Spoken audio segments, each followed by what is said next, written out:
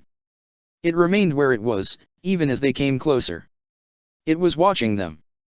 Something about it tickled her memory. Magpie drew back his bowstring and began to take aim. Hold. He glanced at her, but obeyed. She took a few steps forward, taking care not to block his shot. Messenger. Wardens. You have come. It gave her a small bow. I am being pleased by this. The danger, it is being great. Sky Hunter. Her mate's voice held confusion. This is the one that came to Amaranthin, Sky Hunter said. It helped during the fighting. She narrowed her eyes. He let you live. Yes. He let this one return to the architect. But this one is wishing to help the wardens. Magpie let down the bowstring, but kept the weapon at hand. The man you sent to Lothering died. This one feared that would happen. We were being wounded in the fighting, and blood splattered. The messenger turned, and gestured deeper into the swamp. The danger is growing. We must be moving quickly. Sky Hunter turned, and looked over the faces of her pack. Her mate nodded to her. Flamekeeper looked less certain, but nodded as well. Magpie shrugged. She turned back to the Darkspawn. Show us. Her world had been rocked several times over the course of her life, but the past few years had given her several fundamental truths. She had a pack. She had a purpose. Keenan loved her. And Magpie's jokes weren't funny. Sitting at the fire, watching a Darkspawn laugh uproariously at something the Dalish elf said disturbed her on several levels. Why was 6 afraid of 7? The Dalish man asked. I am not knowing. The messenger leaned forward eagerly for the punch line. Because 7 8 9. The messenger slapped his knees as he laughed. It is being funny because it is counting. Maker save us, Flamekeeper muttered. Her mate was fighting to keep a straight face. I don't know. I think it's almost sweet. Are all Orlshians dropped on their heads when they are children? Flamekeeper asked. Just those of noble birth. Her mate smiled. It's traditional. What do you call an Orlshian prisoner going down the stairs?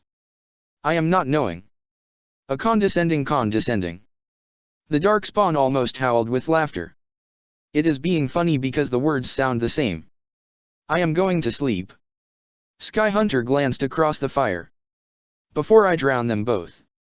4 days of trekking through the swamp brought them to dry land, much to Keenan's relief. Twice the false leg had almost been pulled off by the mud. The messenger stopped them before they got far.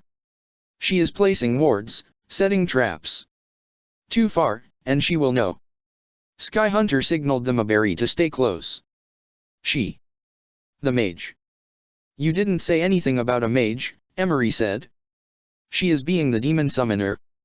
Keenan glanced at Emery, saw the same question in the former Templar's eyes. Did you see this mage? He asked. Yes. Describe her, Emery said, clenching his fists. The messenger considered a moment. She is being an elf. This tall. He held out a hand to indicate height. Dark hair. Emery. The man looked down at his fists, and forced himself to unclench them before meeting Keenan's eyes. It could be her. Sky Hunter growled. We will brace her in her lair. Emery's smile was cold. Yes. We will. Rather than worry about bypassing or deactivating the wards and alerting her that way, they simply had the messenger set them off. Wandering darkspawn were not uncommon in the wild, and thus he was a threat she was more likely to simply dismiss. It was half a day before they reached the ruins. June, Lhasa and Ansel, would you look at that? Orliv said. Incredible. Emery looked over the ruins. I know scholars who would give their right arms to be standing here. Keenan nodded. After we clear the place of trouble, let's send them a letter. A little more prestige for the wardens never hurt. They crept in closer. Sky Hunter gestured for the others to wait, and she and Orliv went deeper in. He glanced at Emery. The man was clearly on edge. You all right? Emery sighed. If it is her. He shook his head. She cost 18 good men their lives. And Darius? He hung his head. His mother died 3 months ago. You didn't tell us that. The man's quiet laugh was bitter. The last time I spoke to my sister, she hurled a statue at me and told me I should have died instead. She was right. He sighed. Had I been in my right mind? A brush to the edge of his senses told him the others were returning. Sky Hunter came first, followed a pace later by Orliv. Well. We counted 30, Sky Hunter said. Maybe more we did not see. It's a blasted cult. Dragon worshippers? Keenan asked. I saw no dragons, Sky Hunter replied. But some of them carried staffs. Might be in over our heads, Orliv said. They heard a twig snap, and 4 men came through the brush. The men looked at the messenger, then their eyes went to the wardens. Confusion dawned on all their faces. Then they drew their blades. Keenan drew his own blade. Too late now. They left the bodies concealed beneath the brush, and moved to a different location. Magpie spotted a way into the ruins, and they moved in. A damaged staircase took them into a lower level. Flamekeeper peered at some of the faded carvings. These ruins are elven, then. Magpie nodded. We should have brought Warden Constable Bruhan. He might actually know what this is supposed to be, he said, gesturing at the carving. Sky Hunter bent, peering at the marks. A war.